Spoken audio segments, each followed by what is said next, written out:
दोस्तों, क्या आप कभी कोलकाता गए हैं? यदि हाँ, तो कोलकाता की सबसे खूबसूरत चीज क्या लगी? मुझे तो जब भी कोलकाता का जिक्र होता है एक ही चीज याद आती है और वो है कोलकाता का हावड़ा ब्रिज। वास्तव में अपनी अद्भुत खूबसूरती की वजह से कोलकाता की सबसे खास जगहों में से एक है ये ब्रिज। न सिर्फ अपनी खूबसूरती को प्रस्तुत करता है बल्कि लोगों के बीच मुख्य आकर्षण का केंद्र भी है, जिसे देखने विदेशों तक से पर्यटक आते हैं। आखिर क्या खास है इस हावड़ा ब्रिज में और क्यों इसकी अद्भुत खूबसूरती अपनी और लोगों को आकर्षित करती है? आइए जाने हावड़ा ब्रिज से जुड़ी कुछ ऐसी ही रोचक बातें जो आपने पहले नहीं सुनी होंगी। आखिर ऐसी क्या वजह है कि कोलकाता का हावड़ा ब्रिज दोपहर के 12 बजे बंद कर दिया जाता है? क्या ये ब्रिज टूटने वाला है? आखिर कैसे टिका है ये हावड़ा ब्रिज बिना किसी पिलर के? इन सभी बातों के बारे में जानने के लिए बने रहे हमारी आज की वीडियो के साथ। दोस्तों, जब भी भारत में इंजीनियर्स के कारनामों की बात आती है तो उसमें हावड़ा ब्रिज का नाम ना आए ऐसा तो हो ही नहीं सकता। और अगर किसी फिल्म में कलकत्ता का सीन दिखाना हो तो ऐसा हो ही नहीं सकता जिसमें हावड़ा ब्रिज का शॉट या सीन ना हो, चाहे वो पीकू हो या गुंडे। यानी अगर कहें तो ये हावड़ा ब्रिज ही है जिसके लिए कोलकाता अपनी मिठाइयों से भी ज्यादा फेमस है। दोस्तों, ये तो हम सभी जानते हैं कि हावड़ा ब्रिज कितना फेमस है, लेकिन शायद हम में से बहुत कम लोग जानते हैं कि इस ब्रिज के बनने की कहानी क्या है और आखिर क्यों इसे इंजीनियरिंग का एक बेहतरीन नमूना कहते हैं। आज के इस वीडियो में हम आपको इस ब्रिज से जुड़ी हर वो बात बताएंगे जिसे बतौर भारतीय आपको जानना चाहिए। कोलकाता और हावड़ा के बीच हुगली नदी पर पहले कोई ब्रिज नहीं था। नदी पार करने के लिए एक नाव ही एकमात्र जरिया थी।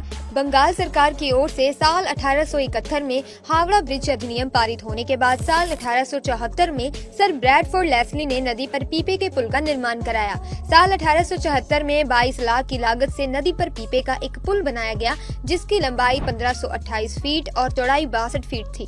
फिर 1906 में हावड़ा स्टेशन बनने के बाद धीरे धीरे ट्रैफिक और लोगों की आवाजाही बढ़ने लगी।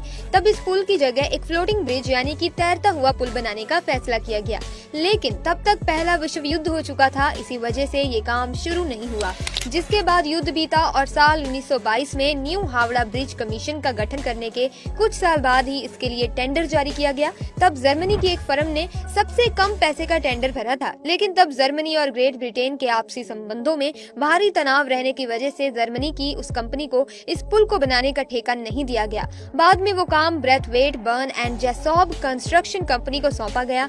तो दोस्तों, अगर बात करें इस कैंटिलीवर ब्रिज को बनाने की तो इसमें 26,500 टन स्टील का इस्तेमाल किया गया है और उस वक्त में इतना स्टील इकट्ठा कर पाना एक बहुत ही बड़ा टास्क था। लेकिन पुल का निर्माण बहुत जरूरी था, इसीलिए देश की बड़ी स्टील बनाने वाली लगभग इकलौती कंपनी टाटा ने अपने पास से स्टील बेचने की बात कही। इसी कारण डिमांड में 23,500 टन स्टील की सप्लाई टाटा स्टील ने की।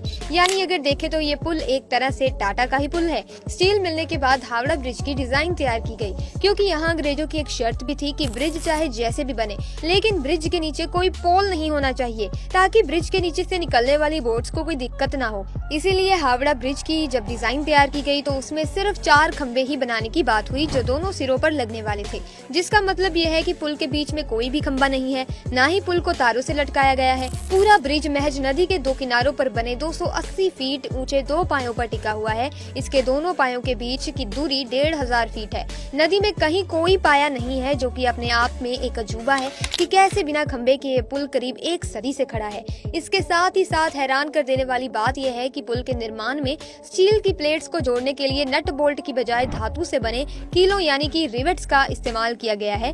खैर जो भी हो, लेकिन पुल तो तैयार हो गया।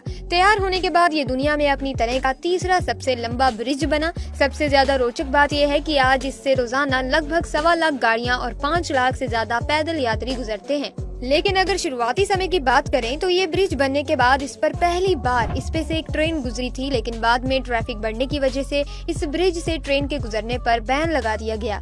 हावड़ा ब्रिज दुनिया का एकमात्र ऐसा ब्रिज है जिसका आज तक उद्घाटन नहीं हो पाया है। दरअसल जब ये ब्रिज बनकर तैयार हुआ था उस समय द्वितीय विश्व युद्ध पूरे शवाब पर था, इसीलिए तय किया गया कि इसके उद्घाटन के मौके पर कोई धूमधाम नहीं होगा। द्वितीय विश्व युद्ध के दौरान जापानी सेना ने इस ब्रिज को नष्ट करने के लिए भारी बमबारी की थी, लेकिन संयोग से ब्रिज को कोई नुकसान नहीं पहुंचा। कोलकाता और हावड़ा को जोड़ने वाला ये ब्रिज जब बनकर तैयार हुआ तो इसका नाम न्यू हावड़ा ब्रिज रखा गया। 14 जून 1965 को गुरु रविंद्रनाथ टैगोर के नाम पर इसका नाम रविंद्र सेतु कर दिया गया, लेकिन आज भी लोग इसे हावड़ा ब्रिज के नाम से ही जानते हैं। एक और बात इस ब्रिज के बारे में बहुत ही रोचकता के साथ सुनाई जाती है कि ब्रिज दोपहर 12 बजे से और रात के 12 बजे बंद कर दिया जाता है। इसके पीछे का जो कारण है, उसके अनुसार हावड़ा ब्रिज के इंजीनियर्स ने इस पुल के बन जाने के बाद कहा था कि ये पुल अगर कभी गिरता है तो 12 बजे ही गिरेगा, लेकिन उसने ये नहीं बताया कि 12 बजे दिन के या फिर 12 बजे रात के। इसीलिए हर दिन दोपहर के 12 बजे और रात के 12 बजे इस पुल को बंद कर दिया जाता है। लेकिन कई लोग इस बात को पूरी तरह से नहीं मानते, लेकिन इस पुल का 2 बार बंद होना अपने आप में हैरान कर देने वाली बात जरूर है। इसके अलावा एक और बात जो इस ब्रिज के बारे में कही जाती है वो ये है कि ऐसा माना जाता है कि हावड़ा ब्रिज की कोई चाबी है जिसे ब्रिटिश कंपनी ने भारत को नहीं दिया। अब ये चाबी क्या थी, इसे सुनकर आप चौंक सकते हैं, क्योंकि दोस्तों कहा जाता है कि पुराने जमाने में इस चाबी से ब्रिज को बड़े समुद्री जहाजों के लिए खोल दिया जाता था। यानी अगर इसे ब्रिज गेट कहें तो गलत नहीं होगा, पर इस बात की भी कोई आधिकारिक पुष्टि नहीं हुई है। दोस्तों अगर हालिया स्थिति की बात करें तो इंजीनियर्स का कहना है कि हावड़ा ब्रिज के खंभों को अब जंग लगने लगा है और इस जंग की वजह है पान। इस पुल से रोजाना लाखों लोग पान चबाते हुए गुजरते हैं और थूकते हुए निकल जाते हैं। इंजीनियर्स बताते हैं कि जिन खंभों पर पुल टिका है उनमें से कुछ के आधार की मोटाई पिछले 3 साल में आधी रह गई है। इस बात से आप समझ सकते हैं कि पान चबाने और थूकने की वजह से इतना बड़ा पुल अपने आप को खो रहा है। इसके अलावा भी 2005 में नदी से गुजरता हुआ एक कार्गो शिप इस पुल के बीच में फंस जाने के कारण भी इस पुल को कुछ हद तक नुकसान देखने को मिला।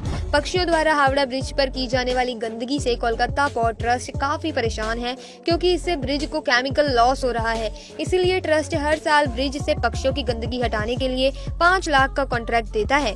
इस पूरे ब्रिज को पेंट करने के लिए 26,500 लीटर पेंट की खपत होती है, जिसमें लगभग 65 लाख रुपए खर्च होते हैं। 2006 की शुरुआत में इसकी मरम्मत कराई गई थी, जिसमें 8 टन स्टील की खपत हुई थी। इस पूरी प्रक्रिया में 50 लाख रुपए खर्च हुए थे। इसके अलावा भी ये ब्रिज भारत के इतिहास और खास तौर पर कोलकाता के इतिहास का एक बड़ा हिस्सा रहा है। इसीलिए ये हमारी जिम्मेदारी बनती है कि हम ऐसी धरोहरों को बचा कर रखें। बाकी आपको हावड़ा ब्रिज के बारे में और क्या पता है, हमें कमेंट करके जरूर बताएं।